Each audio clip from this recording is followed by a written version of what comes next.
बना के रखी गई है। वीरेंद्र सिंह शेखावत हमारे संवाददाता की मौजूदगी उदयपुर में है, उनका रुख करेंगे। वीरेंद्र, आपकी लोकेशन एग्जैक्टली कहाँ है, कहाँ आपकी उपस्थिति है उदयपुर में, ताकि मैं आपसे ये जान पाऊँ कि वहाँ क्या आलम है, कहाँ मौजूद हैं आप इस वक्त?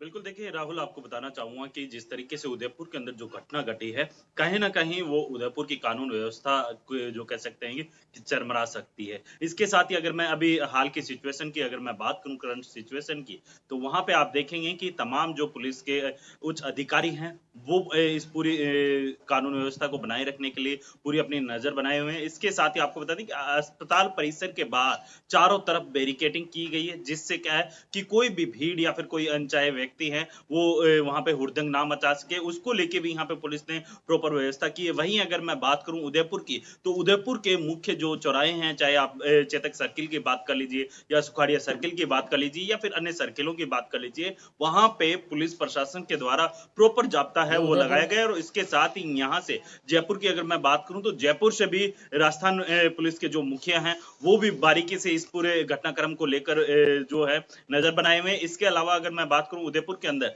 तमाम जो राजस्थान कह सकते हैं कि जो गृह राज्य मंत्री हैं जवाहर सिंह मैडम, उन्होंने भी अपील की है आम जनता से कि जो भी दोषी है उसके खिलाफ ठोस से ठोस कदम उठाया जाएगा और उसके खिलाफ जो कानूनी कार्रवाई हो सकती है वो कानूनी कार्रवाई की जाएगी। लेकिन आपको जो कानून है वो हाथ में नहीं लेना है, शांति व्यवस्था है वो बनाए रखनी है। तो जाहिर सी बात है, जिस तरीके से लोग भी अब जो अस्पताल है, महाराणा भोपाल जो अस्पताल है, उदयपुर का सबसे बड़ा अस्पताल है, वहां पे आप देखेंगे कि जो भीड़ है वो लगातार बढ़ती हुई दिखाई दे रही है। लेकिन सबसे बड़ी बात यह है कि इस पूरे घटनाक्रम के अंदर जो भीड़ है वो लगातार प्रशासन से सवाल ये कर रही है कि अगर इसी तरीके की सिचुएशन थी तो क्यों नहीं हमें इसकी सूचना दी गई, बार बार हमें क्यों गुमराह किया गया।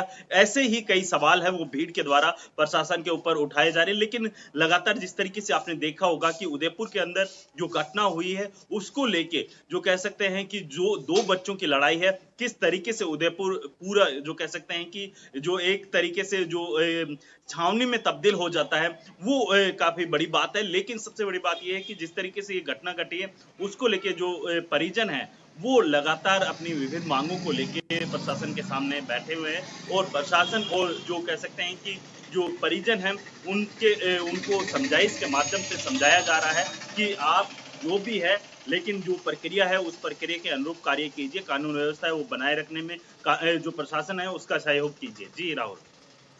बिल्कुल वीरेंद्र, प्रशासन की तरफ से लगातार ये अपील की जा रही है कि तमाम लोग शांति बनाए रखें और पुलिस ने अपनी तरफ से व्यवस्था चाक चौबंद कर दी है। लेकिन इस वक्त की बड़ी खबर हम अपने दर्शकों को बता दें, उदयपुर, झीलों की नगरी उदयपुर में बीते दिनों चाकूबाजी का जो घटनाक्रम हुआ उसमें घायल छात्र ने दम तोड़ दिया है। उदयपुर के एक अस्पताल में उनका इलाज चल रहा था। पुरजोर कोशिशों के बावजूद छात्र को डॉक्टर्स नहीं बचा पाए। खुद मुख्यमंत्री भजनलाल शर्मा ने इस पूरे मामले का संज्ञान लिया था, उनकी नज़र थी, उन्होंने तमाम सुविधाएं उपलब्ध करवाई अस्पताल प्रशासन को भी और कोई कसर नहीं छोड़ी गई बच्चे के इलाज में। लेकिन बताया जा रहा है कि स्टार्टिंग में ही चाकू से इतनी ब्लीडिंग बच्चे के हो गई थी कि तमाम प्रयास जो हैं वो असफल हो गए हैं। वीरेंद्र हमारे संवाददाता हमारे साथ हैं, उधर संजय व्यास भी लगातार उदयपुर से हमारे साथ बने हुए हैं। तस्वीरों से हम आपको दिखा रहे हैं किस तरह पुलिस की तैनाती वहाँ पर मौजूद है और पुलिस भी लगातार इस कोशिश में है कि किसी भी तरीके से शांति को हर हाल में बनाए रखा जा सके। कैबिनेट मिनिस्टर से भी एनडीटीवी ने खास बातचीत की थी, जिस तरह वीरेंद्र भी बता रहे हैं। अभी थोड़ी देर पहले मंत्री जी हमारे साथ जुड़े थे और आश्वस्त तो किया है तमाम आरोपी जो हैं इसमें उन पर कड़ी कार्रवाई करने के लिए दुख भी व्यक्त किया है। इस खबर पर लगातार हम नजरें बनाए रखें, लेकिन अभी इस वक्त जरा